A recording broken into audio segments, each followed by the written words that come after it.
It's midday in Jamaica and today is Wednesday. It's the 10th of January 2024 and we on the Bridge Nation, that unique vehicle for communication between the rock and Jamaican people, Jamaican lovers all over the world. The Bridge 99 FM welcomes you to the public eye. On this program, we discuss the affairs of the day. We invite the guests who can talk straight and who can tell you living abroad, those of us here, really what's the story on the particular subject. And we invite your input, whether directly or when you have the chance. The WhatsApp number is 876-551-5782. We'd love to hear from you. And the studio line is 876-676-4996. And you can download the mobile app from the Android Play Store and the Apple Store. It's the Bridge 99 FM. Thanks so much for joining the Honorable Colonel Charles and myself. Coming up on this 2-hour program, in about half an hour's time, the Honorable Delroy Chuck, the long-standing Minister of Justice.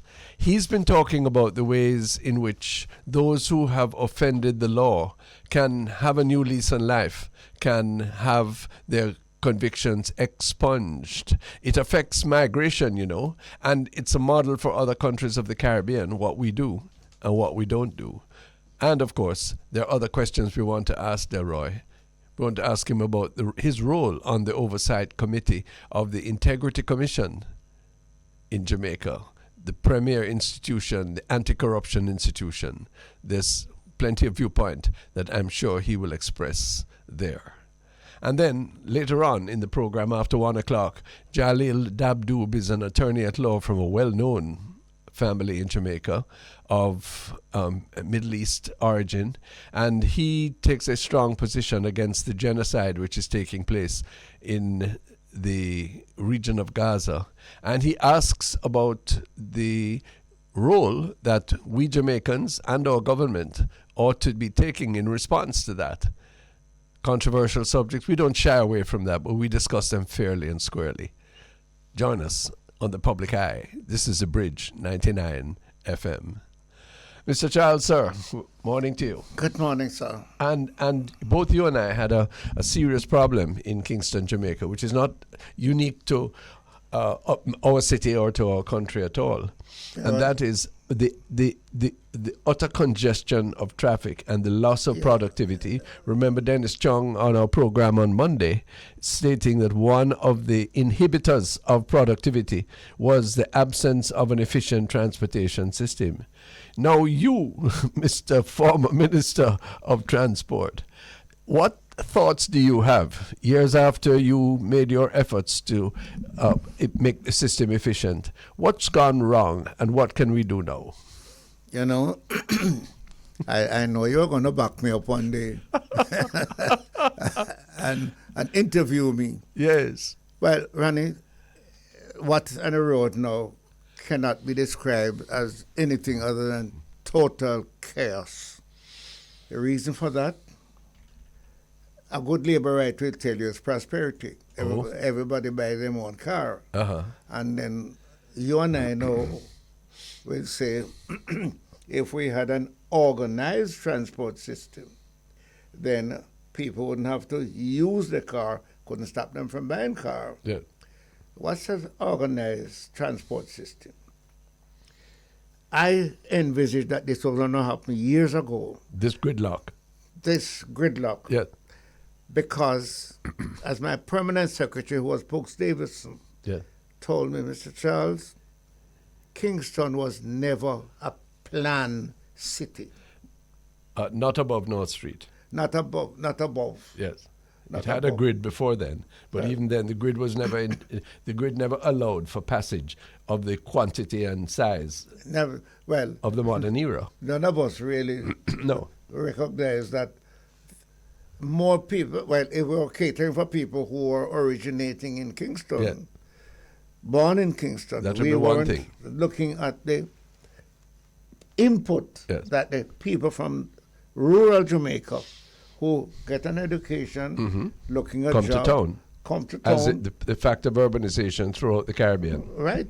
And the point is that they got they get an education in the rural area. Where would they get a job easily? Quite. In Kingston. Yeah.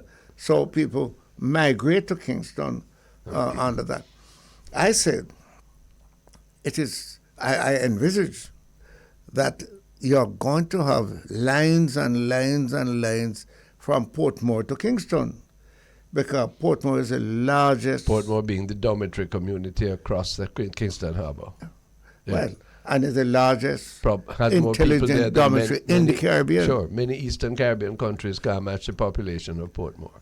Not only that, but the people in Portmore, I don't know what percentage it is now, because something has developed in Portmore in terms of occupation, industry. But everybody was coming to Kingston. Education. So we decided, look, at that time they were talking about the reintroduction of the train. And we said if the train was coming from Portmore, they could carry probably 200 people one time. But we had the boat system. The ferry system. Across the harbour. Right. And we fixed it that the boats could go right there. But what happened? The taxis in Portmore would carry people to the ferry.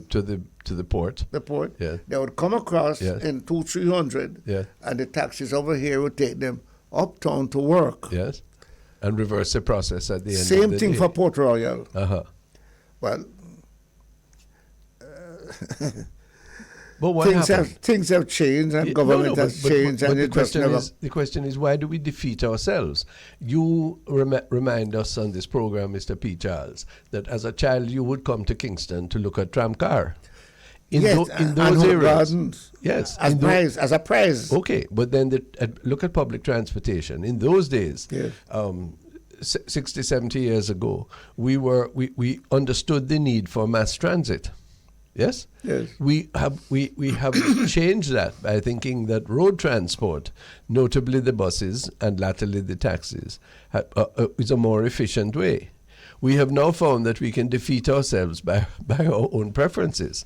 Not only are we sitting hours in traffic, but it is becoming impossible to find places to park. And also we are burning up fuel, which we don't produce and have to pay foreign exchange for, and getting scant dividends, in fact losing money as a prospect. Now, I'm concerned in this discussion, not just about what's the efficient way to do it, but why we seem to defeat ourselves when in respect of our past. Why do we do that? Part of it is the politics of the past. And politics, again? Well, not necessarily of the past, the politics that we have now. We don't continue development in certain areas because it was started by X or Y. Pause for me, Mr. Rockstone Labour Right Charles. Yes. Because our Prime Minister and our leader of the opposition have very recently indicated that they want to get together in order to solve an even greater problem than public transportation, which is virulent crime. Should we put this on their agenda too?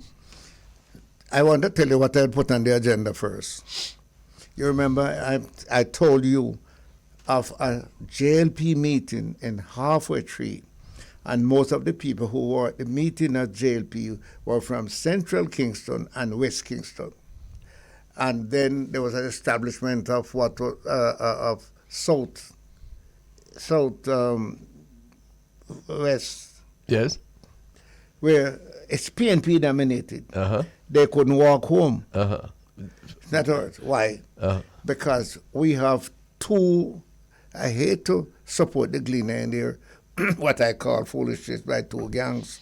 But the truth is this, that when we finish our meeting, we have the JLP people opposing the PNP, and the PNP opposing based on what they heard at meetings and what. We don't have. In other words, when do we grow up and get sensible, Mr. Charles? What you are doing again, is telling the true story of the divisiveness which is contrived, which is purposeful, which we create in order to defeat something. Not only this awful garrisonization that your story tells us of, but also the solving of problems like public transportation. Why can't we decide that all of us that the most efficient way is to develop it? Whether it is a renewed train service, whether it is overhead passages, expensive though those are, the reinstatement of the ferries, and then look what we've done. Because without due consideration, we've invested heavily in highways. And isn't it a condition of the highway that if you provide another system that competes with the highway, that you have to make up the highway money payment anyway? Well, put it this way, if you're making highway out of Kingston, yes, sir, you have to make highway through Kingston because you carry them to the edge of Kingston and let them go. Yes, well, but that is done piecemeal. Well, in other words, every highway come out, but you see, I just feel and draw a break. I just feel that we're so bright. We know we're so blessed that we must stop defeating ourselves. And right now, having had in previous days a better public transportation system, from tramcar through to Mr. Weedy. You remember Mr. Weedy, Mr. Charles? Yes, one. Yes. From all of that, what we have now done is at huge expense. For all kinds of reasons, some good, some bad. We have created a situation where we sit down in traffic lines for most of our day and look at each other. Where people who live out in the reaches of St. Catherine and Clarendon have to wake up at 4 o'clock in the morning, having got home at 10 o'clock at night, in order to cope with traffic to get to work or school in Kingston. What kind of stupidness is that? Well, you made a mistake a while ago. What? You're talking about the people in Clarendon and Manchester and St. Ann who are coming to Kingston. Yeah. I am talking about people who from downtown. Yes, sir. Who want to come uptown in Kingston. Yes, sir. Or from uptown want to go downtown. Well, not equally, but similarly a problem. So I had a problem this morning because rain run us off the tennis court at 7. What a thing. It took me some 3 hours to get back. No, this is crazy, to Red Hills. I tell you why. Something might have happened. Mm-hmm. So everybody's taking the main road. Yes. And I mean, but then, nobody waits. Okay, but then I have a complaint, because you're quite right, and people scuffle to get the best way forward. Our listeners should know that there was a criminal incident on one of the main thoroughfares, Hope Road, in front of the Jamaica House, near to King's House, the Governor General's residence, and that caused that whole section of road to be closed off. I have a complaint. The traffic police really could help. They were there. They were there. Were they pointing to the ways that you should go? Were they managing the traffic? Certainly in the passage that I had this morning, they weren't. Well, I was in Barbican. Yes. And there were 3 policemen, and all they were doing is stop you because that line is blocked. Well, that's it. Stop you because that line is blocked. I really Nobody was organized. Why was it necessary to close off one whole stretch of a main artery when a non-fatal, thank God, accident had taken place in one small section of it? Really? And for hours and hours at peak hour? We have a certain thickness of mentality that I think we could do without. I want to relate it, though, to the broader question before we welcome our guests at 12:30. We seem to can't get out of each other's way. The public transportation is one instance. Yes. Yes. But then there's another issue that's close to your history and your interest.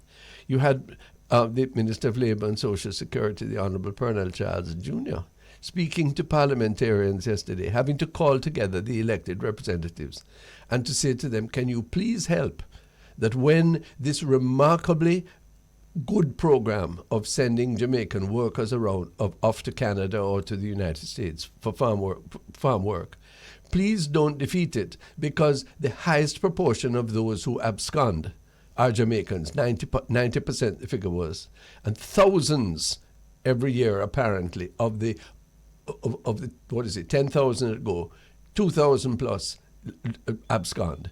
No, listen to me. And then having to ask members of parliament to please, could you vet the Those applicants? who plan to come back. First of all, as a member of parliament, I found having the option to nominate persons for that program to be way outside of my capacity. That's not my role. Well, I can't say it's not your role. And I will say it was my role, because you know what I did? I had a good secretary. You want to go to Canada? 3 things. Have you ever been in a police problem? Can you read? In other words, that person interviewed by me. In fact, Is that the role of a political representative, Mr. Charles? but all of you said that the role of a political representative is to represent the people. No, it's to make law.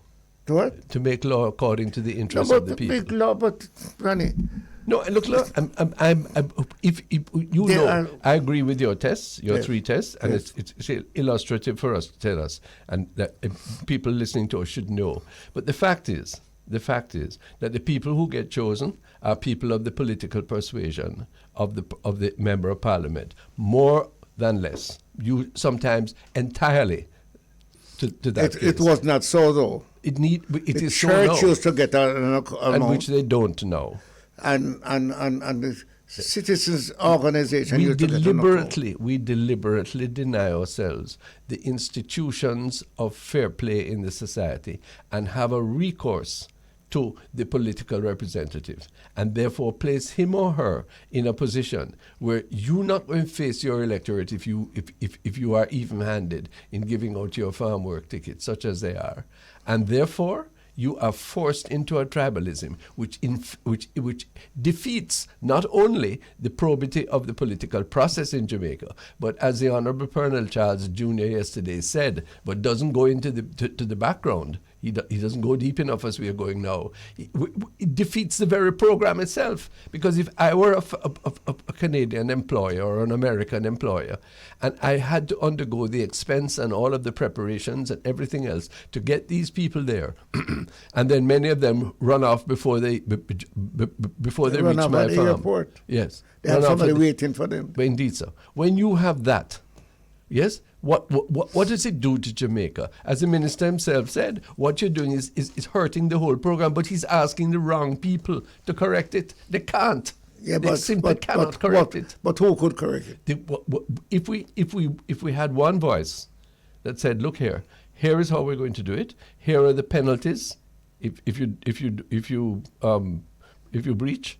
Yes, here are the consequences. Here is the surety that you have to give if you want to go on this program. Difficult, but the name of Jamaica, the integrity of the program, and the benefit of the individual demand a different operation than we have now. So what happens? These members of parliament sit down and they listen to the minister and they understand and agree with him, but they can do absolutely nothing. They are boxed into a system which defeats their very best intentions. And I will look back, Ronnie, that in the past, the people who were going on farm work were farmers. Yes. Not so now. Yeah. A majority of people who are going away Yeah. are tradesmen. Yeah. Well, you have told us that. Yeah. And that's surprising. I'm grateful to you for that information. But in these circumstances, it makes it more difficult. Now, you remember, it's not only Jamaica's reputation, because when you go abroad there, once you look like us, yes, it is the whole Caribbean. And what we're doing in a situation where we need overseas employment to curb deficiencies of employment in our own territories.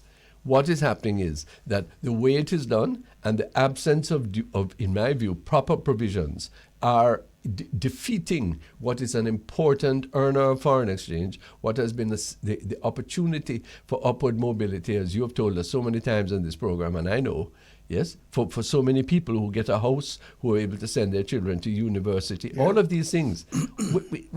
But I'm appealing to the... And one thing must leave out. The American farmers, Yeah. the owners, Yeah. and the Canadian Yeah. owners, they told me plain, we are depending on you to give us workers. Yes. We expand our market Uh-huh. when we get workers, because in Canada, Yes. they can't find the people Canadians to do this. who are going to come out there to kneel down and pick you see, grape on this and that. And therefore it is so important that we clean up the system. But please take it out of the hands of the political representatives. I know they will all scream at me, but the fact is, I am screaming at you now because I don't know what is the alternative. The alternative because is to have a labor. We try giving the churches some. A department. They had to run from it. Why? We try giving the Why? community some. Why? They had to run from it. No. You can have a problem. And while they're running from it, the crooks are selling the tickets. Where they get it? Do they buy it? Where they get it? Well, Sure. but tell me what's the alternative? The alternative is a proper Department of Labor with set criteria and a proper training program and a proper assessment of people. And if you can figure out who, not totally, but you can figure out who is likely to abscond, you can impose penalties for absconding, yes? And you don't do any of that. What you do is end up bleating, please, and you know what you just said a while ago? What I said? All who abscond, they marry a Canadian. But of course. And they get visas. Of course, they get permanent citizenship. Exactly. Yeah. So are you suggesting that there are many ways that you could reorganize this thing, restructure it if you want? But the big thing, and I've told you this before, there are several countries that are waiting for us to back out so that they can back in. I don't think they have the problem we have. No, but we are playing into their hands, aren't we? Of course. So why do we continue to do this? And the very people who are supposed to be setting up a system that will prevent us from our worst activity, yes, are in fact quite incapable of doing so, and very often are contributing to the problem. Yeah, okay, Randy, I hear you. I'm going to interview you. Yes, sir. Yes, Mr. Trade. I hear you with all the problems that you see. Listen to this man's voice. I would like you to tell me now, so I can transmit to my wife's son. What, apart from saying to the MPs who now have the authority, are the problem? Because to be honest with you, it's also a problem to decide who you send, who you don't send, and whether them is PNP or JLP or no P, right? So, how do you give me an idea how you think it could work? But I think the way I think it could work is to have a department. Yeah, but that's words. Go look further. Tell me, when they say Department of Labor, we do have a Department of Labor. No, they don't go to the parishes and the constituencies.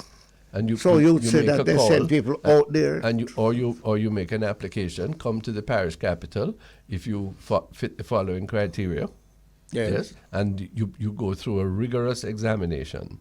Yes, your antecedents, your capacities, in relation to the job, yes, and you are also asked to explain what are your ties to Jamaica. The same way the United States Embassy and the Canadian High Commission do it, yes, is the same thing we have to apply to prevent some measure, it won't be total, but some measure of the absconding. We know how to do it. We don't want to do it, sir. I wouldn't say we don't want to do it. Well, go on. It's getting worse, not better. It is getting worse because we still have too many of our people can't read. Yes, sir. Too many people want to go who have all kind of. Hear me now. The first thing that we will do, the first question you ask is, have you had any run-in with the police? Yes, and that in my view, that should be a first warning signal, but not a fatal one. We're going to discuss expungement with the Minister of Justice in a little while, because a person who has a minor conviction or perhaps any conviction ought to be placed on a pathway to overcome that if he desires to and has other capacities. Can I disturb you and tell you of a problem right here? Right. You go to the American embassy. Yeah, they won't take you. No, let us say you're expunged. No, they know. Okay. And they say to you, have you ever been arrested? Yeah. What do you answer? Answer yes. But if you answer yes, you say goodbye. We know. I think that we can. You can't say arrest, but I have been We are better. clean up. But They don't give it a chance. Okay, if they don't, then we have enough diplomatic credits to say to them, hey, it suits you. It suits those who you're employing for people who have been certified as being worthy of expungement of their offenses, worthy of being pardoned. Yes, for you to consider them in a different way. And we're not trying, Purnell. What we're doing is saying to the representatives, please, you do that task for us. And it isn't, when in fact those people who are going abroad to work are virtual ambassadors for Jamaica. Should be. And some of them have done very well. You're right. But like in Jamaica, in everything, we have a bunch in there that is overripe or underripe. And it's going to drop the So ball. what we do, what we do is the same thing you do with your naseberry tree. You watch it carefully, and you pick those that are overripe and do something with them, and you wait on those who are underripe, and you deal with those. We have to take ourselves seriously. I'd agree with you if you could get that out of the politics. But I don't think that I would want to have. You know the way to get it out of the politics?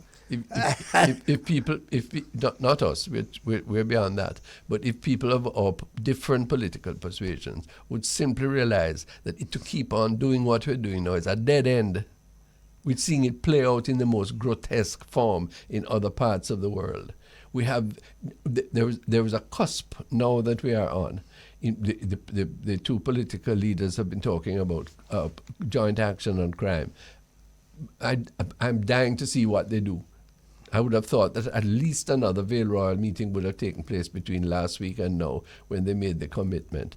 The Gleaner this morning is saying that that we should have a values and attitudes committee with Mr. Patterson as patron and Mr. Holness as chair and Mr. Howard Mitchell, who is a very considered by everybody, a very straightforward, plain-speaking, honest broker, yes, as an executive director.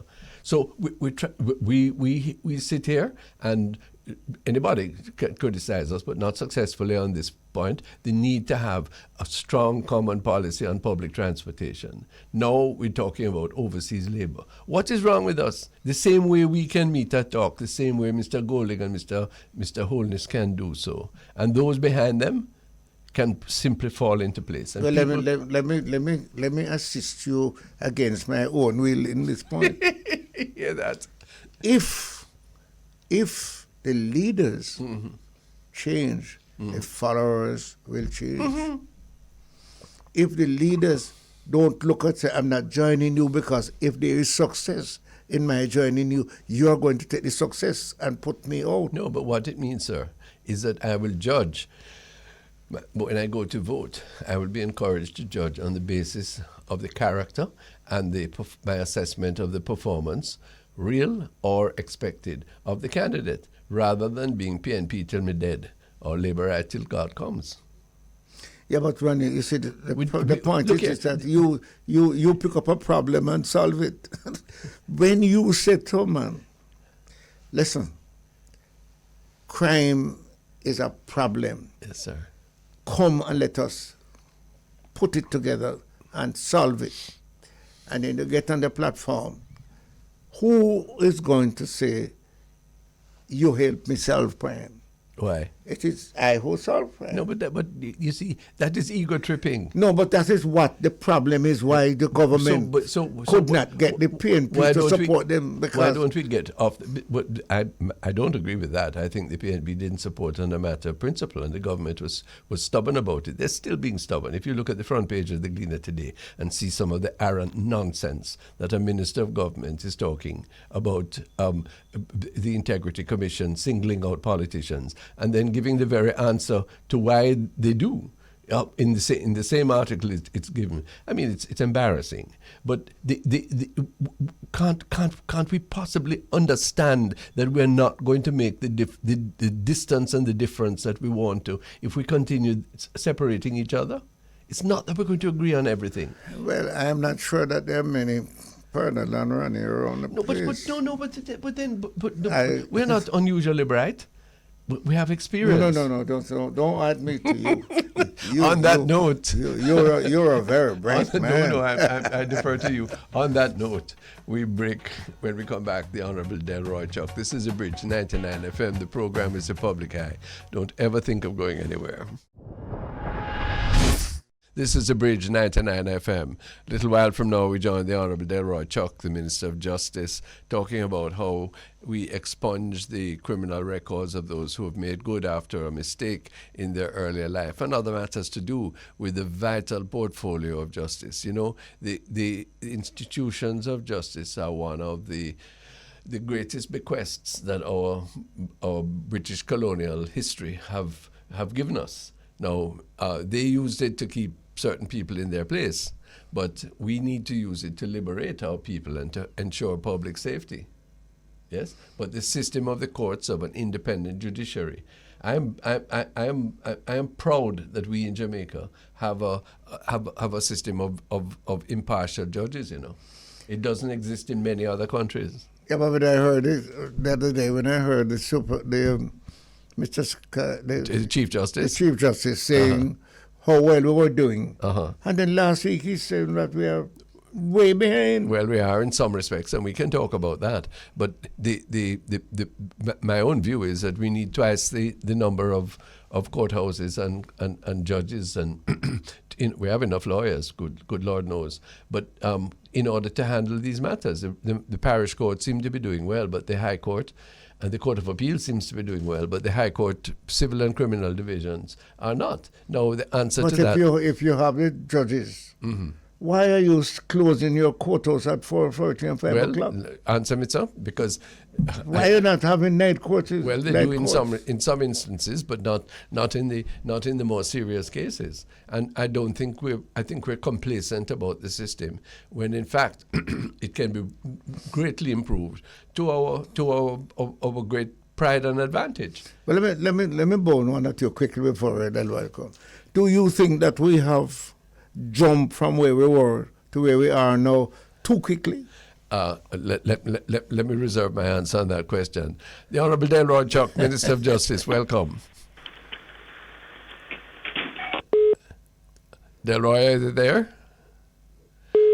We're having difficulty to connect with the Minister, but we know he's anxious to join us. He was very willing when I requested this interview. So, Jeff, you connect us as soon as possible. You want to answer the question, or I want to answer the question. You want to do a little research on it? No, have we jumped too soon? No, I don't think we have. The perfection. Rani, think about what you're saying. Yeah. Have we leave from where we were to where we are today? How can we say that without certain backups? But why we didn't have the backup? What we're waiting on? You're talking like those people who said that independence came too soon, that we weren't ready. I believe we're very ready. Well, hold on. Those people who said we weren't ready, what do you think? Why do you think they said that? Because of the way we are operating, not as people, not as independent people. So they say we get it too quick. Well, my view is that there's a measure of truth in that, for which I thank you. But more than that is because they wanted to preserve their own self-interest. I don't know. I will not agree with you on that. Oh, boy. I will not agree with you that the reason why Mr. X is unhappy with what we have now is that he wanted us to stay down there. I think he's unhappy because we came up and we are not able to manage what we find up here. Okay, well, I think let's concede to both of our positions and say that it's a blend of or a mixture of the two. Okay, I knew people in my early days as a young, observant young man who were quite clear that they thought Sir Alexander Bustamante was unfit to lead the country. Yes. But that the one thing they could do is to manipulate him, and they put somebody like, whether it was Mr. Ashenheim or somebody else behind him, so that he wouldn't make too many mistakes, and that they would carry on the same way that they had always carried on. And then go on to say... No, I reject that. I'm going to say Yes. There were some who feel that Yes. Norman Manley was too bright. He wasn't for them. Absolutely. So they put the teachers and Indeed. the top guys You with him remember it and then well. separated. Minister Delroy Chuck, greetings. Hi, good afternoon, Ronnie and Pernell. Happy And to have you your join us. listeners. Indeed. Happy New Year to you. Same to you and everyone. Thank you. Honorable Delroy Chuck, you've spoken recently on the possibility of expanding the offences for which persons who have been convicted can apply for expungement and to be able to restore their reputation and start anew. How has the system, limited though it be, how has it worked so far, and what is the rationale for expanding it that you would suggest? Right. At the moment, the expungement committee is restricted to only those offenses, that can be expunged. The effect of it is that it's a very limited class of offenses that can be expunged, even where other serious offenses, admittedly, have been committed, and these people have continued, having served their sentence maybe, and they return to their communities, and 20, 30 years they have lived without any further conviction or brush with the law. And many are married, have children, and, they are not able to get an expungement. And it's a very frustrating period for them. And I do not deny that many of these offenses are exceptionally serious. So what has happened over the last 3 years, and I've been fighting it probably longer than 3 years, is to see whether or not persons who have committed offenses, some may be serious, and I'm not saying all offenses, but some of them could have been serious in terms of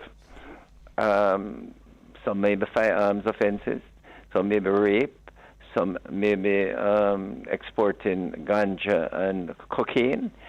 But they did it, say, in the 70s and 80s, the 90s, and maybe they have, lived fairly straightforward, having served their sentence. And they're unable to get the expungement.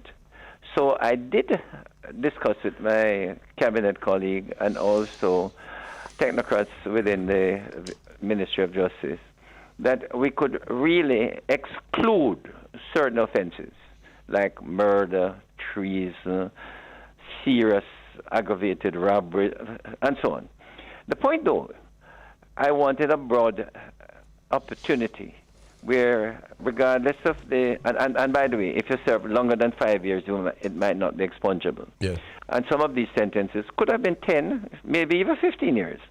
But the point is that many of them may have got parole, many of them may have completed their sentence, and they continue and have lived in their communities. And they write me letters to say what can be done, and I say, until I can have the third schedule and the act itself modified, there's not much that can be done. Minister, certainly on my part, we want to support you entirely in that. I want to ask you a principal question, though.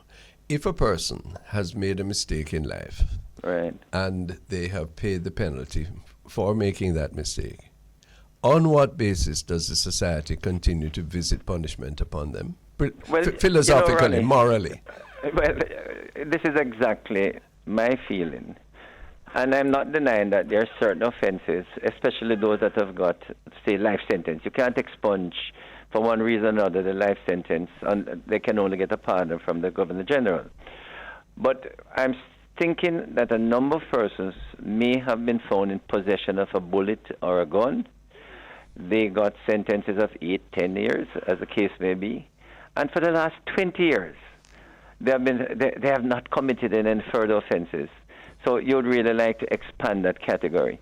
Now, I must admit, my initial approach to it at the cabinet level may have been too broad, where I said, all offenses except for certain limited class.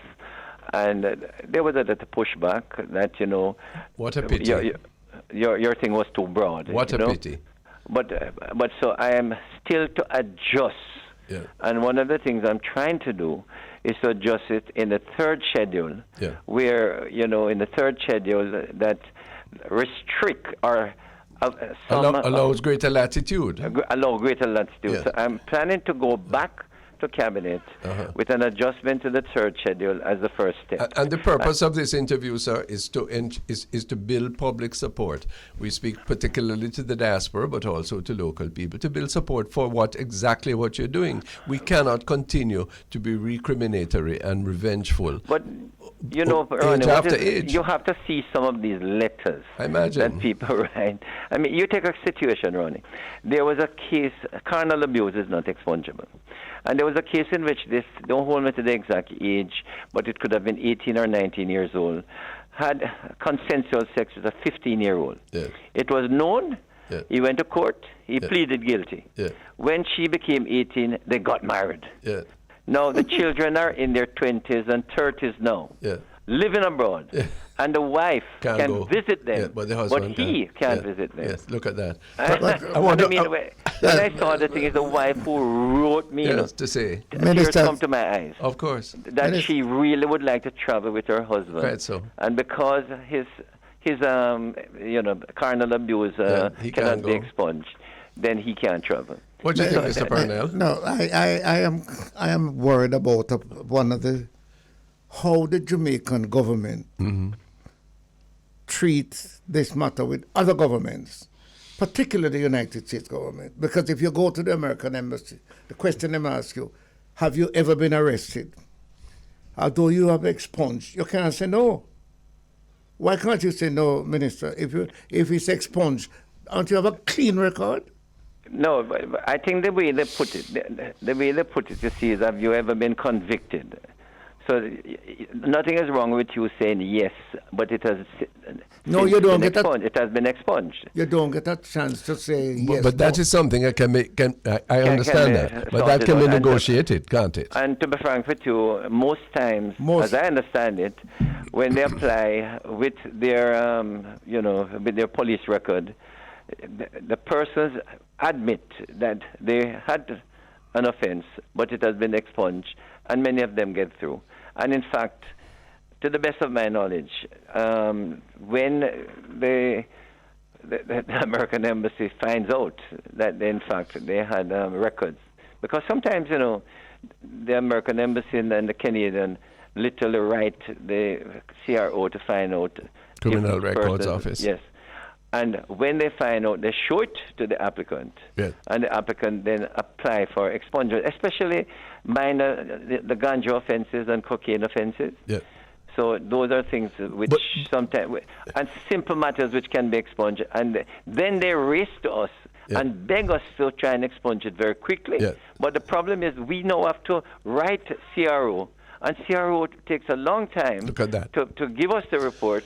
And now I've been in touch with the Commissioner of Police, where the Ministry of Justice will pay 2 additional staff Really? at the CRO. Excellent. to That's deal good news. with- and that is being worked on now, Ronnie, because it is creating a major No, problem. that's Yes. progress. No, but Yes. I really want to draw the three of us our attention and put to others. What is a moral point? If you make a mistake in life, however serious in my view, whether personally or against the law, you pay your penalty. On what basis, other than utter cruelty and evil recrimination, do we continue to damn you for what you have done before and paid for? But before I answer, let me tell you, you are making a mistake. It's not all of these crimes are mistakes. No, sir. No. We know that. No. So you cannot say that a man who deliberately go up and stab a man, right, and stab him again, Yeah. right? That's. But he pays the penalty. And No, you, but if he pays the penalty, you cannot say he made a mistake. no, I'm not saying you you made see, a Pernell, mistake. That is your I favorite did, and I word. used the wrong Pernell, word there. let me put it differently than Ronnie put it. Help me. The man may deliberately have committed the crime. Sometimes many of them were in their teenage years or in their early 20s. They engaged deliberately in robbery. right? They write you, because I see it. Yes, I was wrong. I was misled by bad company. But having served my time of 8 years or 12 years, I am now a repented person, Mr. Chuck. Yeah. I am now in church. There was one pastor, by the way, who wrote me. Yeah. And up to now, he was convicted. I think he was charged with murder, was convicted for manslaughter. I think he served 8 years. He's now a pastor in the church. Yeah. And he keeps begging me, say, Mr. Chuck, I beg you, sir. I've made my peace on earth. I want to go to heaven without a conviction in my name. Yeah. I'm sorry for the man. Yeah. But the point is that I can't expunge it because it is over 5 years. So we want a united front. We need, Mr. Chuck, we need to deal with you first then. Yeah. Because you and your cabinet can't tell us that in a situation like that, you can't create a parliamentary or a constitutional situation to do an expungement. No, to be frank, Pernell, it's partially my fault because I can't be overly broad. I think that's what my cabinet colleague and the technocrats are saying. At least we have to have some safeguards because a safeguard, I said, but what is wrong with, if you say the man has been in the community for 10 or 20 years and he gets many recommendations, you do a social inquiry report, you're with me? All of that are safeguards which, in a sense, I need to put so that when I present it in Parliament, that it is not turned down by Parliament. Yes. I'm going to do a preliminary thing first, though, is to remove some of these minor ones, like, give you a good example. A number of things we can't expunge at the moment, dealing and exporting of ganja. Now, many of these offenses come up, dealing and exporting ganja. They can't be expunged. And these are simple. We should just remove it. Because these are things that people now can't move forward because 10, 15 years ago, they were convicted, for dealing and exporting ganja. And carnal abuse, especially where it was consensual, as the one example Yes, I the gave example you gave is very powerful. When you're putting forward... I think we have to deal with you, Mr. I think that the question of expungement has to be redefined. The question... Okay, I'm following you now. And I would like to start with... A man is redefined, a man is expunged, but him can't do it because him did do it. Well, I would like to start the argument with a reference to Psalm 130. Psalm 130 says, if you, O Lord, will mark iniquities, Lord, who can survive? Right? What that mean? That's a moral position. Yes, if we are not able as a society to set reasonable terms of forgiveness, Right. yes, then we are always going to be at each other's throats. And so you're going to move this forgiveness into, for example, the American and the Canadian embassy. We're going to, and they have to. But Delroy is already saying. They have to go to America. Minister is already saying. No, but apart from that, Ronnie and just Fernand, local. A number of persons can't get promotion. Yes. And sometimes can't get jobs. Yes. Because they have a criminal record, oftentimes, for some offenses that really, in my view, should be expunged. It's a non-violent. Right. Yes. So it's not only the American embassy. We're talking about persons. Yeah. Talking about a national standard. Yes. A standard of humanity, which we want to lift Jamaica to be, apart from all of the differences and difficulties that we have. And I want to say to both you and Mr. Chuck that you must redefine and put behind bars this expungement thing. When you clean up a man, you expunge him. The man must be clean. Yeah. Don't tell me him used to and him was that. So therefore, if that's you say, exactly what Minister is saying. That basically in a Pernod is what it's supposed to be. But there's no doubt in my mind that sometimes, especially the American embassy, they go behind it. Yeah. Well, and ask questions. Minister, thank you for that and full support. We hope it is. Don't go yet, if you please. Give us a minute. Sure. Could you please explain for us what is the role of the Oversight Committee of the Integrity Commission? What is the role of it? It's to be frank, Ronnie, this is why I felt it necessary to say we need to determine exactly what this is supposed to be. Explain for us. It's a committee of parliament. It obviously is not an appeal. We can't say this report is wrong. Clearly, there's no doubt it is more administrative, where the concerns, the issues can be better elaborated if necessary, and basically to, assist if possible the IC to better carry out their work, to encourage them along certain path. But the oversight committee, went, to the best of my knowledge, when it was started, I think from my time in the when I was Speaker of the House, these reports were coming, especially the annual report. They were coming to the House regularly. The IC was making various recommendations, and nothing was happening. And I said, at least let there be an oversight committee to look at these recommendations, examine them, and then make a formal recommendation to Parliament or to the Minister of Finance if it involves financial things. This is to do with procedure, administrative matters. It's more procedural than anything. Because that's understood. I supported you. We can't say that the report is wrong, or we must ask the IC to go and revise their report. You're not an appeal. Possible. You're not an appeal court. We're not an appeal tribunal. It is more procedural. And, I have no problem. And I agree that, nothing is wrong when the reports come, that we examine it and say we have no questions. Okay? Or we can say perhaps this matter should go to the PAAC or to the Infrastructure Committee for action.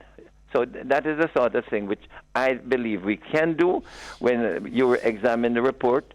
For instance, the one on the child amount, we recommend it should go to PAAC so that PAAC can bring in the KSAC or NEPA or... I would have one respectful difference with you, sir. I agree that is a good function, but I believe that should happen after it is tabled in the House. No, the idea is that it should be tabled. Yes, and then if there is any question... Yes, that is the point. That's my understanding. It will be tabled and then it comes to us. Well, that's not universally accepted. Can I jump in quickly on this one? Yes, please.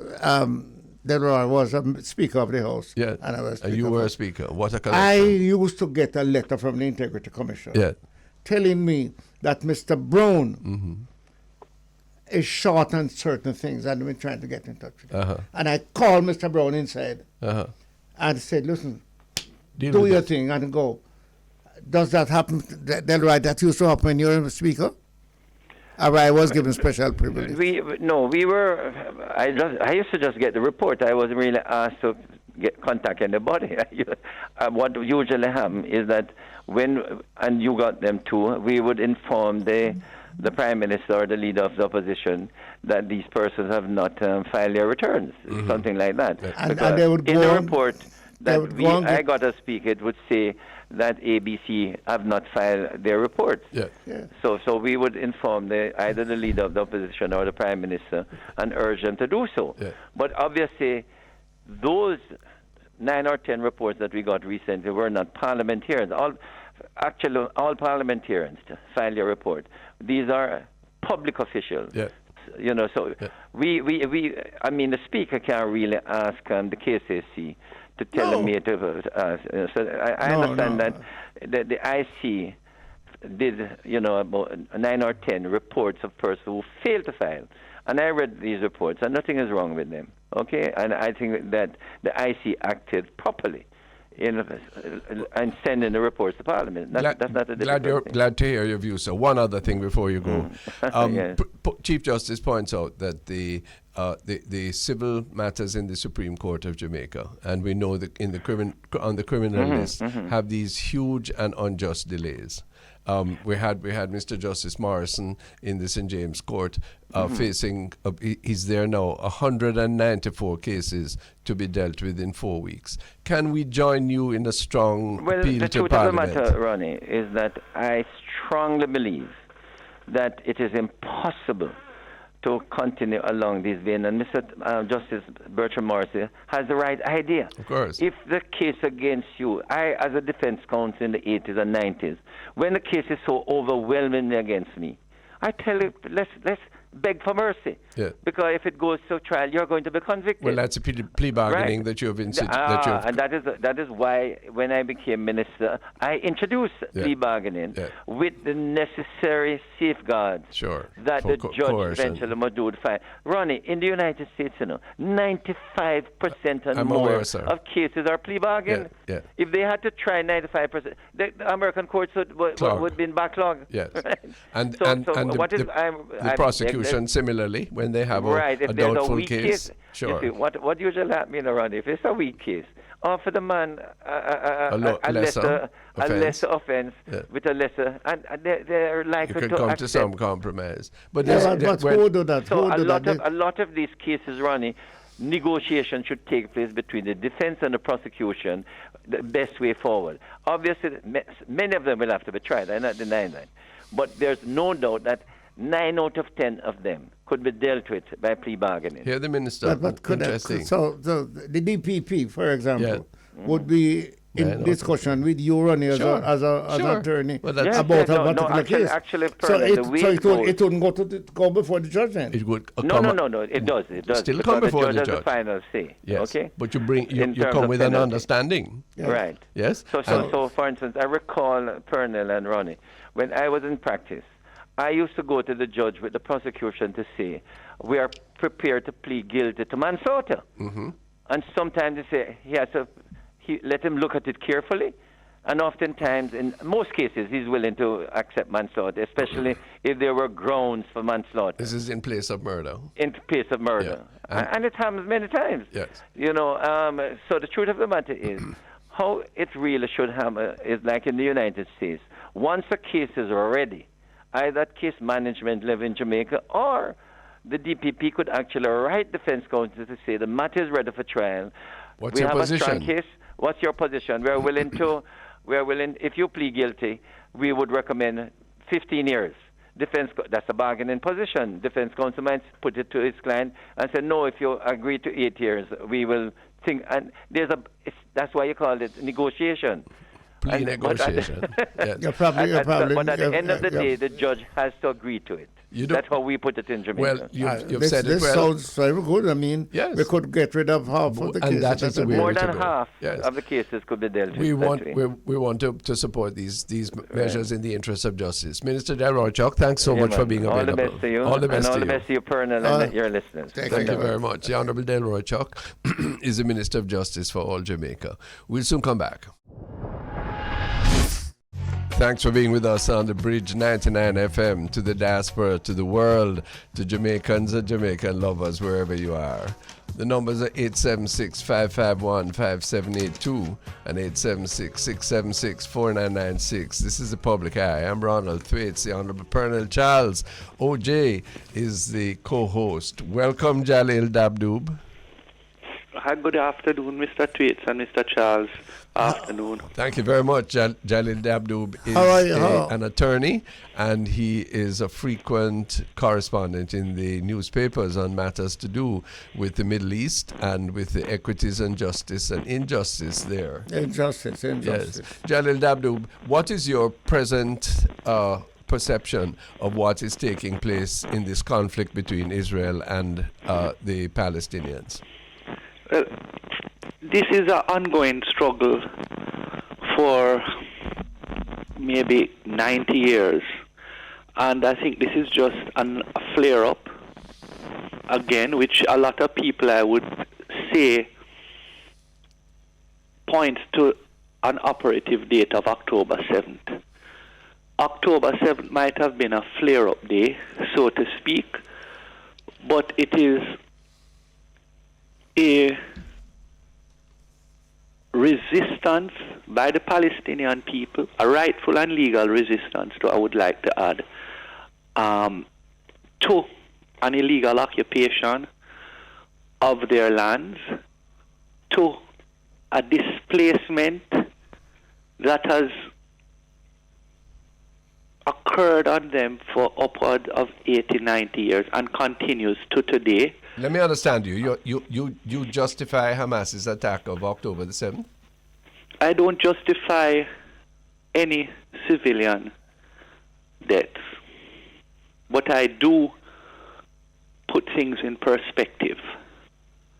And if you are in a situation where you are literally enclosed in an open-air prison, as Gaza has been termed, if you are under an apartheid system, if you are oppressed every day, and peaceful protests get you nowhere, then I agree with what Nelson Mandela said, that at some point there is going to be armed resistance. And the United Nations Charter permits armed resistance.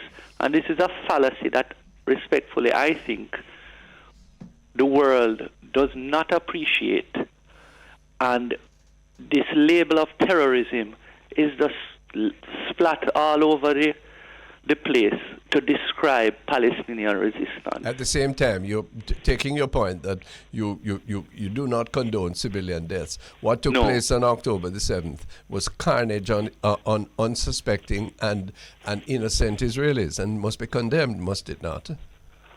Again, Mr. Tate, I would say that as it relates to civilians, we can never condone that. Right. That's what happened, though. But, well, this is what we are told happened. Well, no. We're getting all kind of reports. You doubt that people in the kibbutz were in fact slaughtered in their sleep? I have no reason to doubt that. If you can help me, if you can say so. Well, I'm only going off of Israeli media reports that I've read in the Haaretz newspaper, and there is a claim of 1,100 dead, 300 to 400 soldiers, some civilians, and there is also a claim, including a lawsuit against the Israeli state by Israelis, that they invoked what they called Operation Hannibal, and a substantial amount of those deaths arose out of Operation Hannibal, is what is alleged in the Israeli media. Now, what causes me concern, or that makes me question the extent, and I use the word extent carefully, of what is alleged occurred on October 7th, is when we first saw the images and the reports, the first thing that came to my mind is how these fighters on motorbikes or parachutes with machine guns, and at the heaviest armory they had would have been RPGs. How in God's name did they level houses? How did they destroy so many cars? Those looked like they were bombed. Well, you know, I don't have the information you do. What I do know is that that destruction did take place. Those lives were lost, and I think you've stated your position there. That's against Israelis.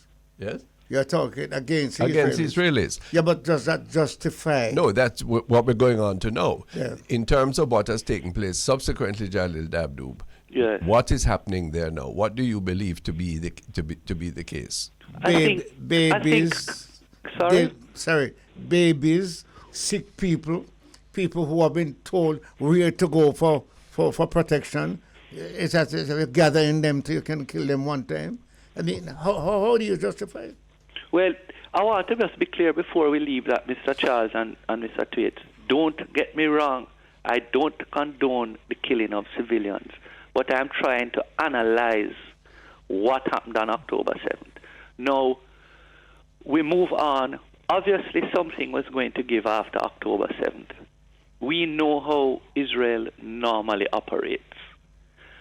Were they justified to do what they are doing now? I would say no. Were they, or do they have what they keep invoking as this right of self-defense? No. The International Court of Justice ruled they don't even have a right of self-defense when you're an occupying power. So Hamas, I think, might have miscalculated, because they must have known there would have been a reaction. But I think Israel has gone outside what they are legally justified to do.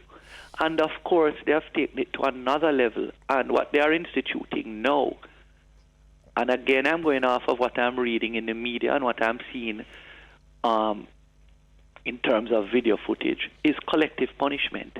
It is clearly an assault not on Hamas, but on the Palestinian people, and it is a agenda, in my view, to not only collectively punish them, but to do their best to ensure that when they are finished with them, there is nothing left there, so that a high percentage of them may want to leave.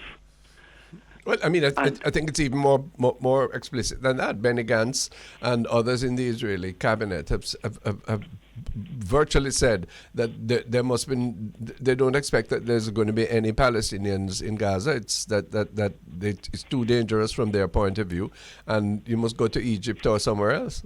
Well, that was getting there. You're correct. A lot of the cabinet ministers, the prime minister, members of their parliament have expressed those sentiments. There's something very interesting I heard on an Israeli, I think it was Channel 12, saying, an Israeli was saying, a cabinet minister, I don't remember who it was, what does the world expect? Look on what we suffered on October 7th. How did they think we were going to react? Well, I will tell you how I think they should react. I cannot see you say to people, move to the south. And if I were there, move to the south because it's safe to the south. Actually, you're doing gathering them up so you could wipe them out at the south. But then, when you go to hospitals where all the sick people, the elderly, the babies, and then you say you think that there is a Hamas man underneath, so you wipe out. How do you want to be called an Israeli in that situation? Well, and I'm not talking outside of that. I'm talking when I listen to the president, in fact, I stop listening to the radio and or the television because it makes me so sick when I see the little children. Well, it's the first I see man riding donkey. Look at that. Jalil Dabdu, the position of the United States is that what is going on in Gaza now, which by my impression is genocide, that it is not that. There are no war crimes. How do you react? Well, Mr. Tweets, I can only put it how I know to put it. Outright hypocrisy by the Europeans and the Americans and the British. I was watching something this morning where there was a parliamentary committee in the UK and they were speaking to David Cameron, the foreign minister. Yeah. And you could see from the line of questioning that apparently the member of parliament who was doing the questioning knew that he had advice, legal advice, that what was happening there was breaches of international law and genocide. And he refused. He said he can't remember what comes across his desk. The hypocrisy is mind-boggling.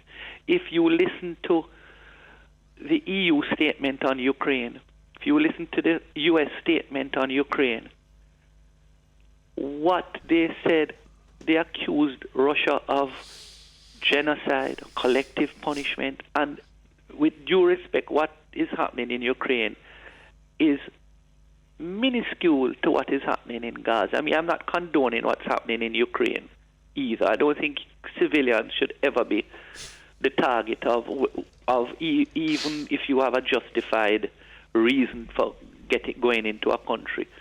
Civilians should never be targeted. What Mr. Charles is saying is actually correct, I think.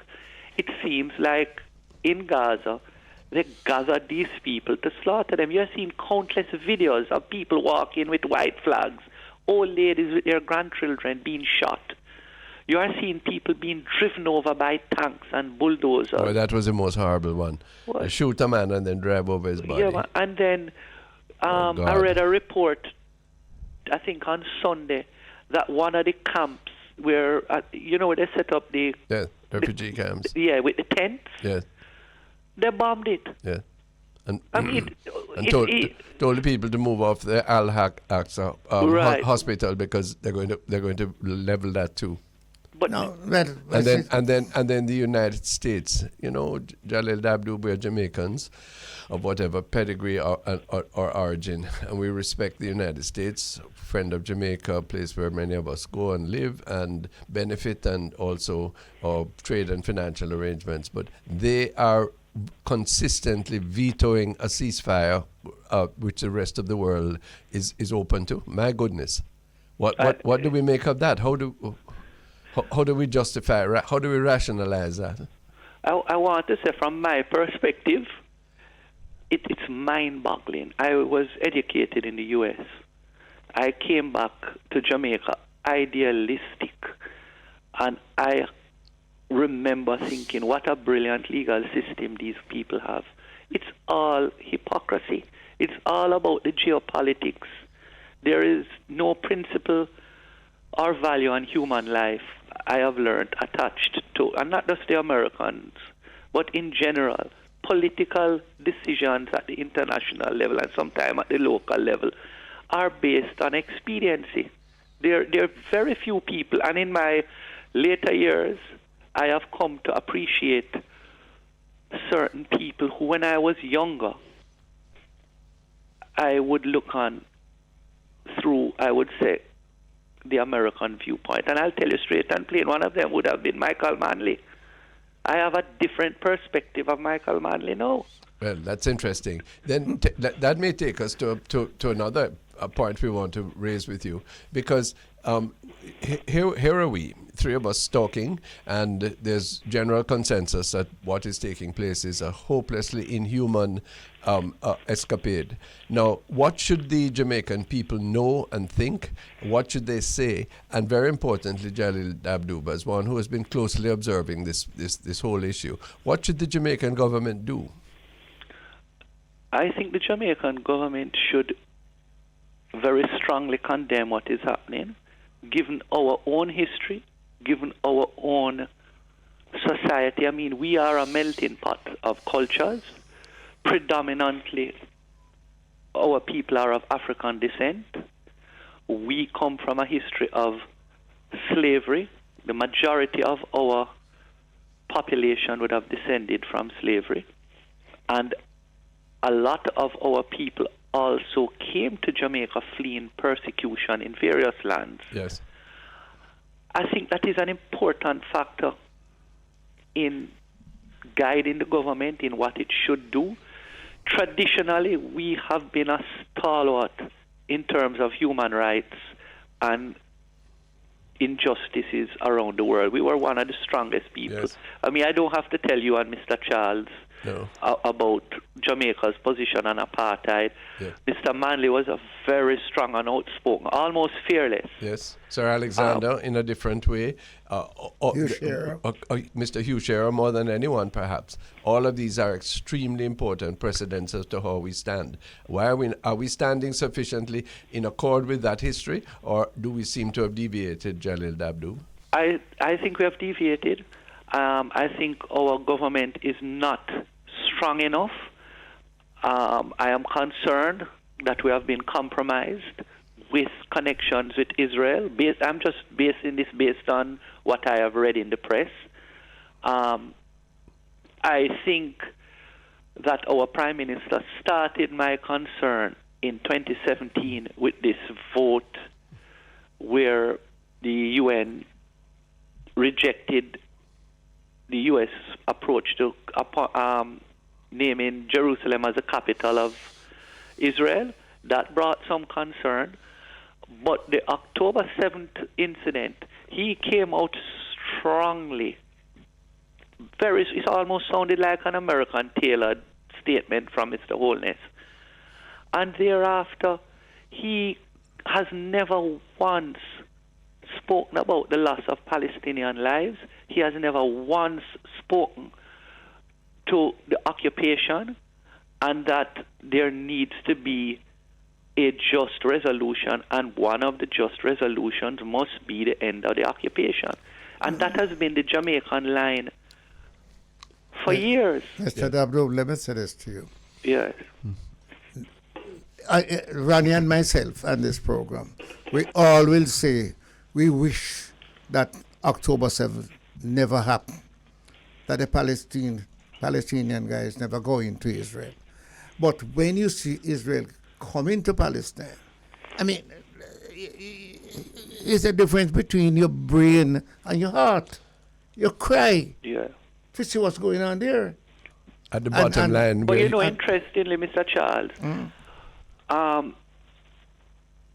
we talk about, and I was mentioning that an Israeli member of parliament was saying, what did the world expect us to do?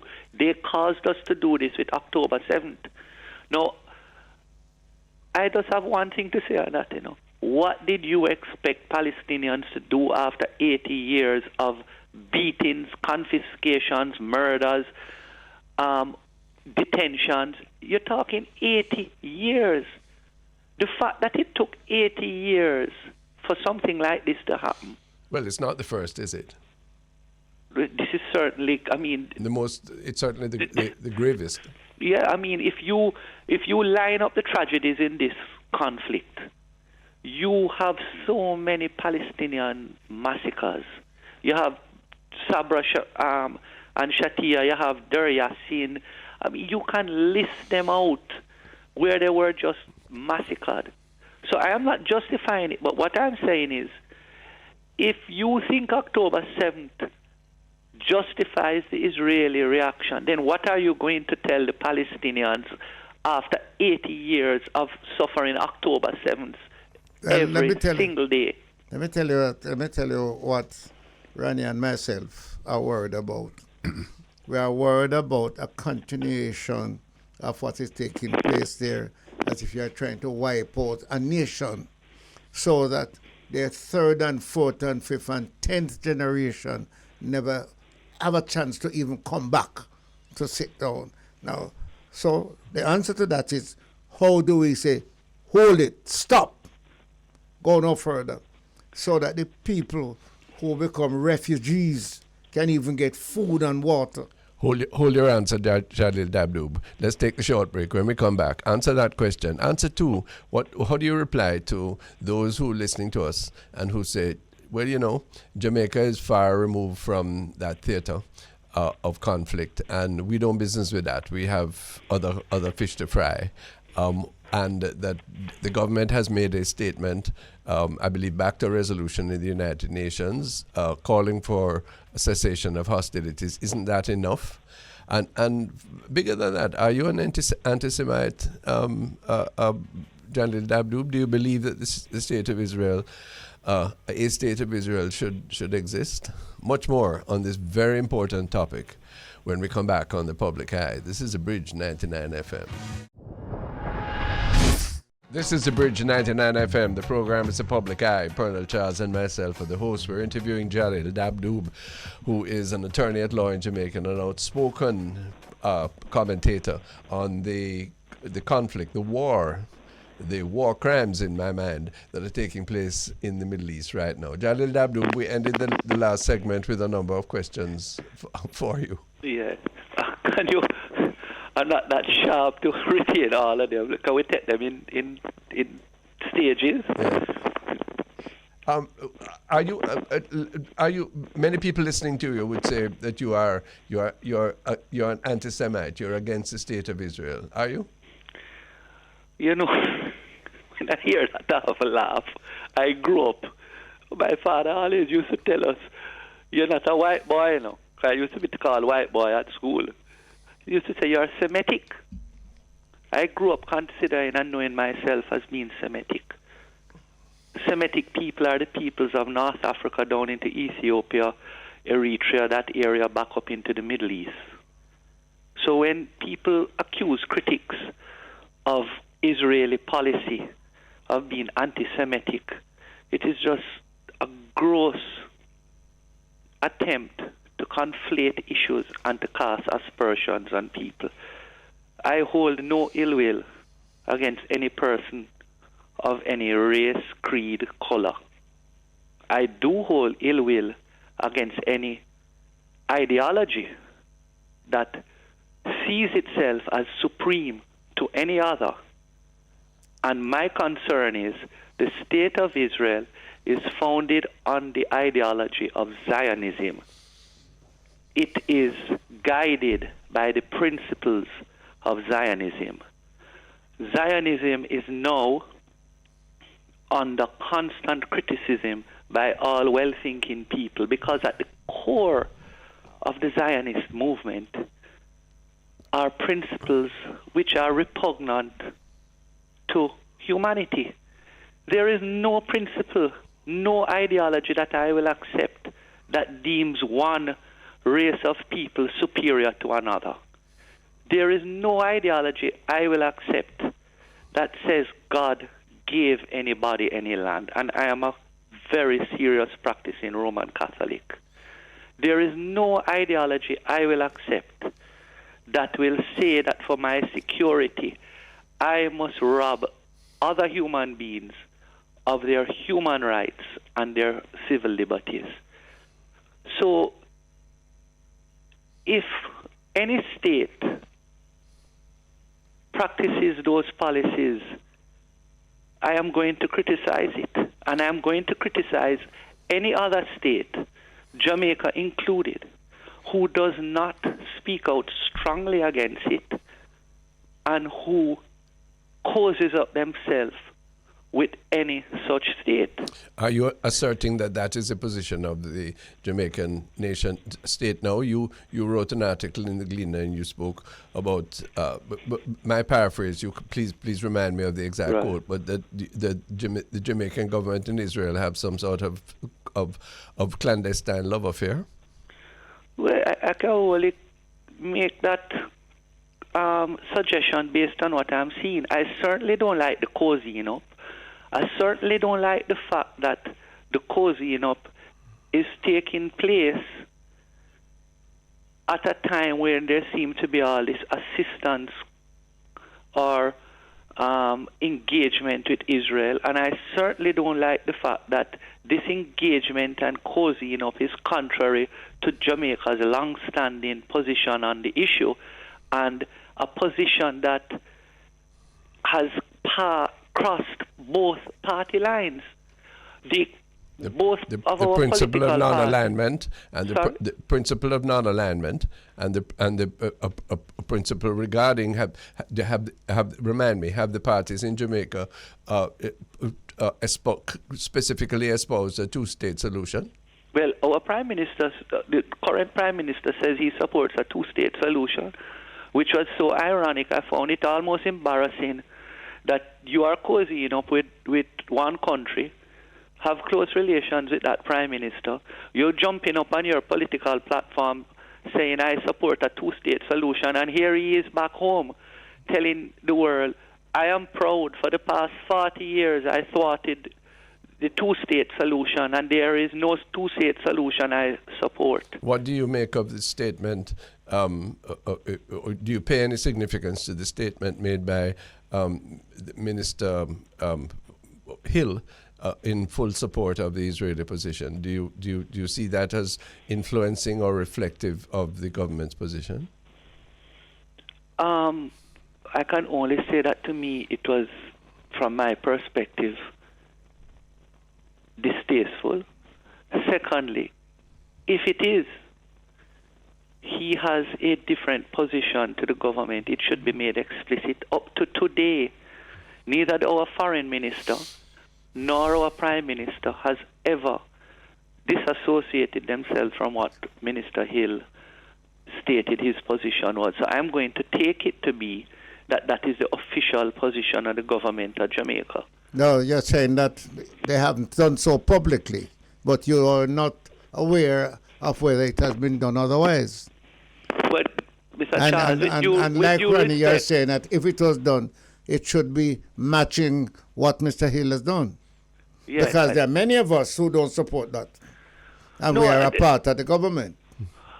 I understand that, but what I'm saying is if a minister speaks a certain position, and that is not the policy of the government, then the head of that government better come out and say, no, that's not our policy. But the man did say that he is speaking on his behalf. No, man, if I recall very well, he said he came there in his capacity as a government minister, and these are the views.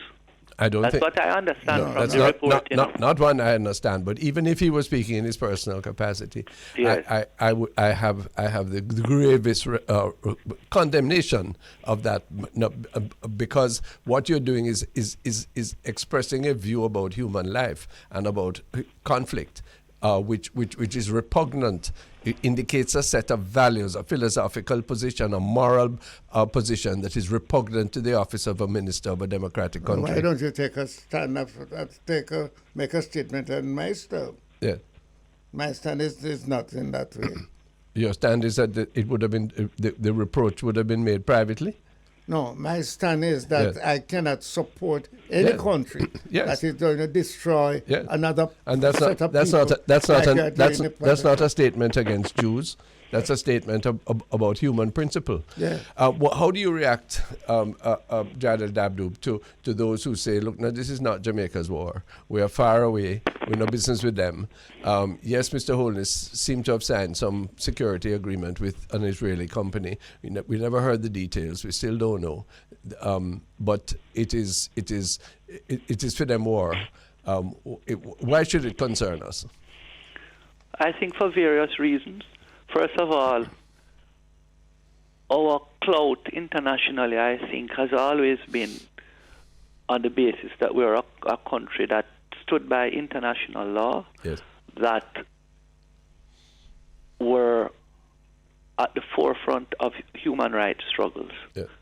Also, we have to appreciate that Jamaica is a melting pot, and the various constituents that make up Jamaica are an important part of the society. Now, if it is that we are going to cozy up to countries that are breaching human rights, breaching international law, I can't see the justification for that. I'm sorry,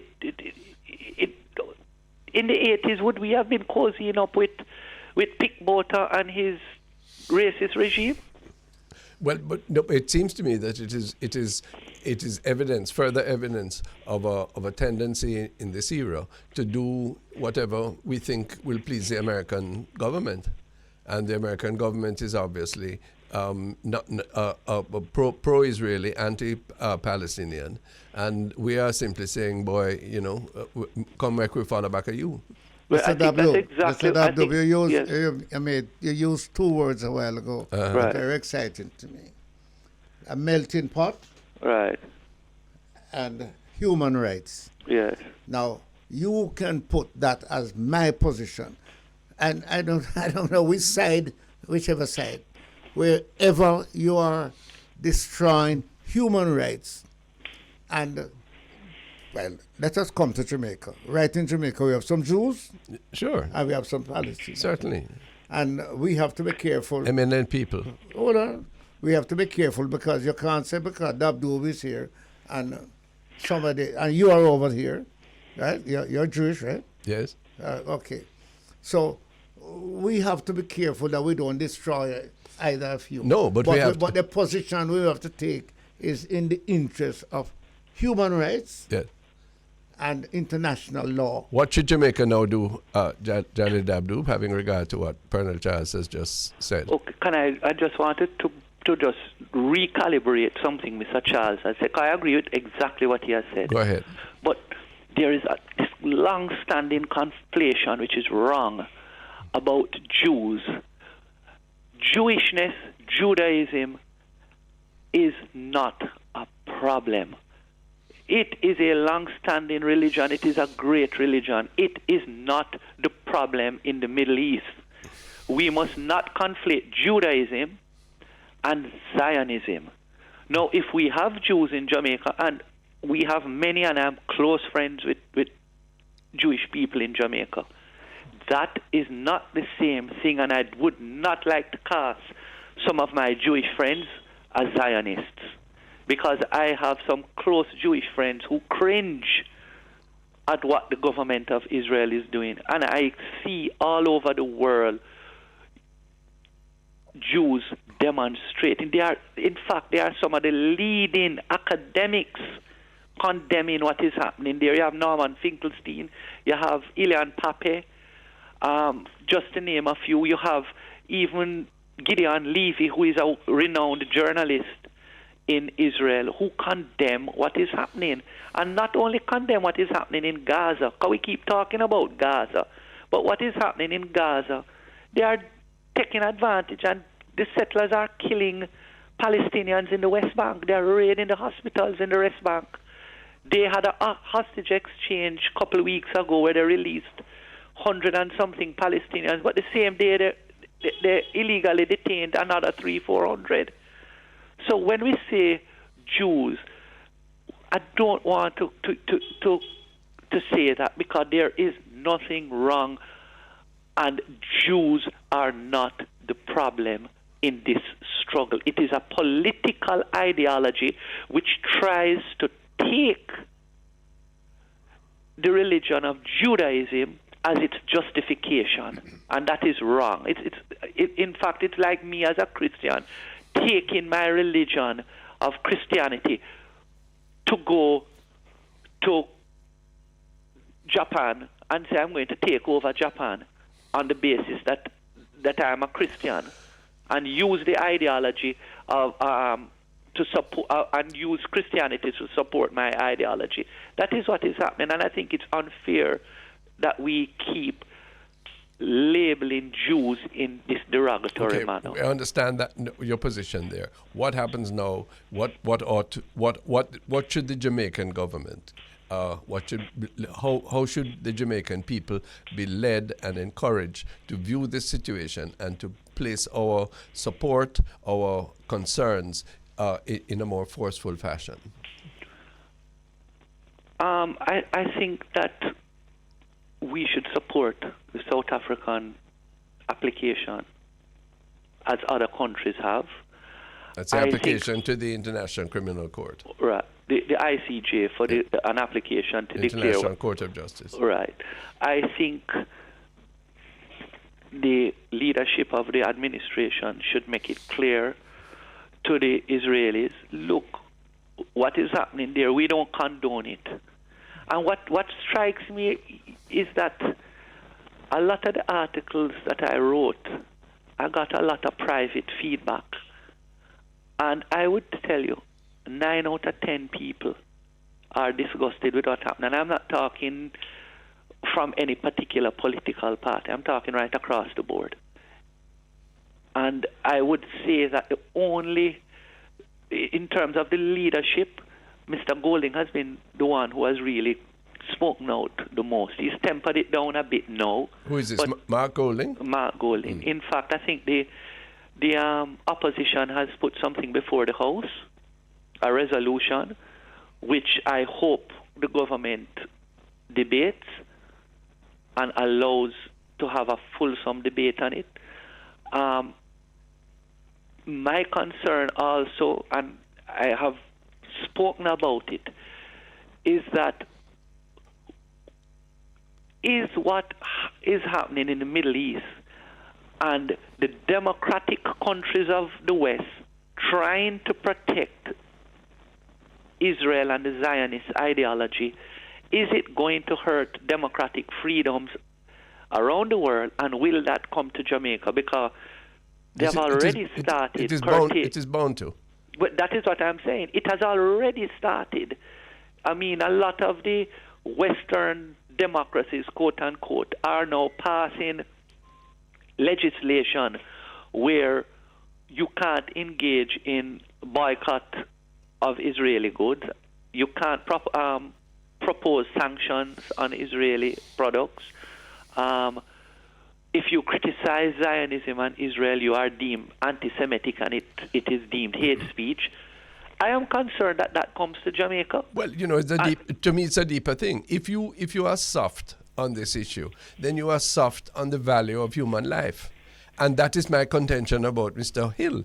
Mr. Hill, by supporting effectively war crimes and genocide by his position, is indicating a view about humanity that is bound to to influence his capacity as a governor of Jamaica. In my view, for that statement, he should be excluded from government. But you know what somebody said to me when I make that point?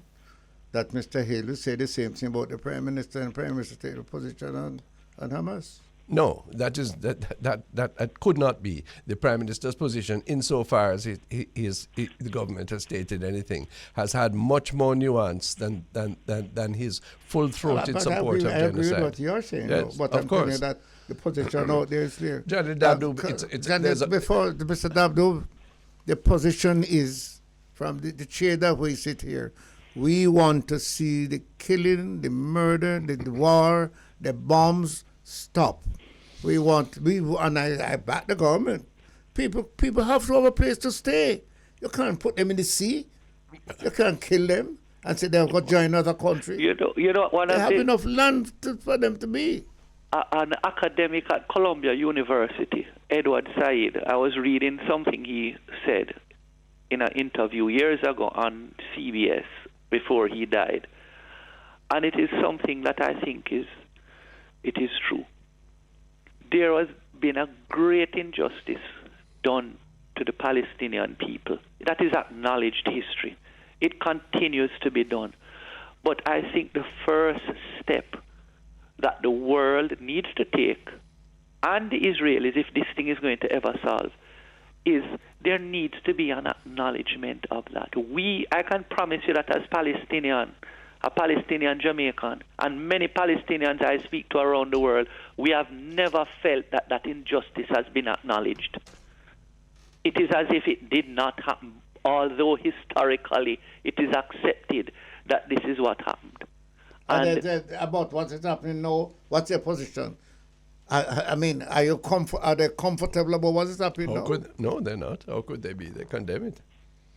Eh? That they condemn it, and my acute disappointment is that the United States, which has been the avatar of democratic principles, we've been taught to accept that. All three of us have benefited from the United States' positions, education, etc. And now they are here you have Mr. Blinken, who is saying the loss of life is egregious when the very bombs that are causing the loss of life are made and supplied by him. But you know what? That's an interesting thing you said, and I agree with you. And I don't want to sound bad, but I'm being pragmatic here and realistic. I look and I say that it appears that the Americans are the X factor to bring this to an end. But the truth is, we say Israel is a proxy for America in the Middle East. But if you look on the U.S. government, the U.S. government is a proxy for Israeli policies, in my view. Now you have the President of the United States who says he is a Christian Zionist. You look on the cabinet. Did he really say that? What's that? Biden said he's a Christian Zionist? Yes, he says he's a Zionist. God in heaven. Yeah, he has said it repeatedly, and he's a proud Zionist. It's going to cost him his election, you know. But it goes further than that. If you look on the cabinet of the United States of America, yeah. And I researched it and went and looked on their biographies, 80% of them are Zionists. 80% of them. Now, how are you going to negotiate or be an arbiter for peace if your own ideology is already supporting the ideology of?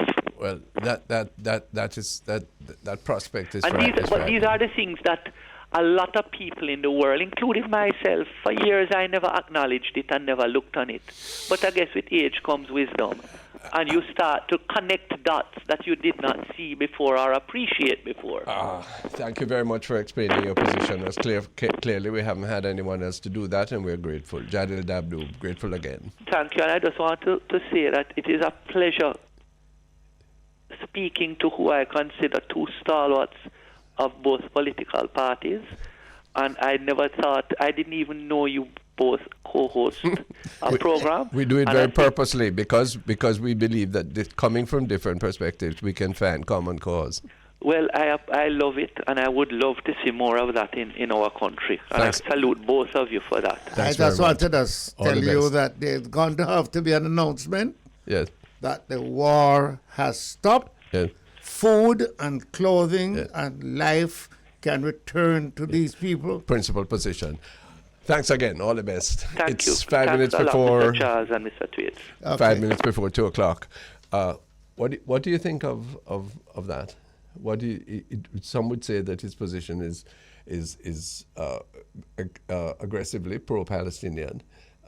Clearly, it is. I do not. I don't think he would be embarrassed if you say it's pro. I do not have the evidence that of the contentions that he gave at the end that members of the United States government are preponderantly Zionist. I am surprised that Joe Biden could describe himself as a Christian Zionist. I do not know what that means. Yeah, but suppose he is. Yeah. It does not justify. It does not. He couldn't give support. No. In fact, if he's a Zionist, Yeah. the destruction of a nation, Yeah. the destruction of babies, Yeah. elderly people, How can that? sick yeah. people, There's hospital. There's Say nothing you're Christian searching. about that. When last have you? Well, That's what is Herod, not what, Jesus. what is the report on how many Palestinians, or how many they have Nearly 25,000 killed, another 50,000 wounded. Yeah. Yes, and 100 babies a day are being killed. Yeah, but let's go to the military now. Who is fighting? Yeah. How many? How many of the Israelis put out and say these are the guys? Well, I don't know. They claim they're killing some. We know they killed one Hamas They killed one deputy man, leader, yes. as well as another one from Hezbollah who are allies. But the point is that the war appears. Well, they have said the war is going to need several months more of ballistics in order to exterminate Hamas. And exterminating Hamas means exterminating Palestine, the Palestinian people in Gaza That is why. and the West Bank. That's why some of the historians are saying you're going to have a war with the other Palestinians. But it seems to me because you can't exterminate one no, side. and what even if you did, the grapes of wrath will come back to haunt you. The fact is that you're creating more and more hatred among people of Arab descent, of sympathy with the Palestinians against the state of Israel, which can't help them. In fact, it is entirely contrary. And what you have is the sadness, in my view. I believe that the state of Israel is entitled to exist and it is entitled to have safe borders. Yes, I believe that. But what the Israelis, the Jewish people who suffered the Holocaust of Germany and other parts of Europe, and more recently the Holocaust of October the 7th by Hamas, they who were the victims, yes, now become the perpetrators of a Holocaust themselves. That bothers me, Ronnie, with what you're How saying. they- there. how do you and you look- support that? No, what bothers me Yeah. is how do you place your support? Yeah. Because if you see the Israelis, they have suffered too. I support If you see the ceasefire. Palestinians, they I have support a support too. demilitarized zone as existed in Korea between the North and the South. That is what the great powers of the world should do. And it is not beyond our diplomatic and and moral sensibilities and capacities. Well, you're reading my note. Yes. Because I would love to get up tomorrow morning to hear that fighting has stopped. Yeah. And I'm sure the United Nations is going to And I want- organize some discussion. And I want as my to Prime Minister separation of and my leader of the opposition to say to the people of Jamaica, to say to our representative at the United States, get up and talk, yes, and dispatch to go to whoever in Israel that we are friends with. I'm a little more political than you. Yes. Because I know that there are people in Jamaica, Yeah. there are the Dubdoobs, Yeah. and there are you and Yeah. me, Yeah. right? Who we have to be careful how we We have to stand work for with principle, them. or we stand for nothing. It's not a question of not having principle. So we need to state what it is, because the people of this country we cannot come to we're already of the conclusion that life is expendable. And what we are doing when we are silent about it being expended and ravaged elsewhere in the world is to justify our own carelessness about life. But I will tell you that life is being destroyed on both sides. And therefore we want a settlement that correct, both sir. sides can sit down. And we mustn't hide in the background, look what U.S. is doing. We must stand up for what we know is right. We are a Judeo-Christian people, and we are a people of non-alignment and principle. And that is why I said that there is a time when the vote is to be taken, that you ask for. And Parliament can sit down and discuss whether something must go to Integrity Commission and who's Jew and who's Gentile, and don't discuss this thing. There are a set of wasters. And that's it for the public eye. You notice him catch the last word, so we hold him till next week. Thank you, Honorable Colonel Charles, for your sterling company, and to our guests, Delroy Chuck and Jalil Dabdoob, and to all our listeners everywhere. Life Spirit, God willing, we'll be back with you.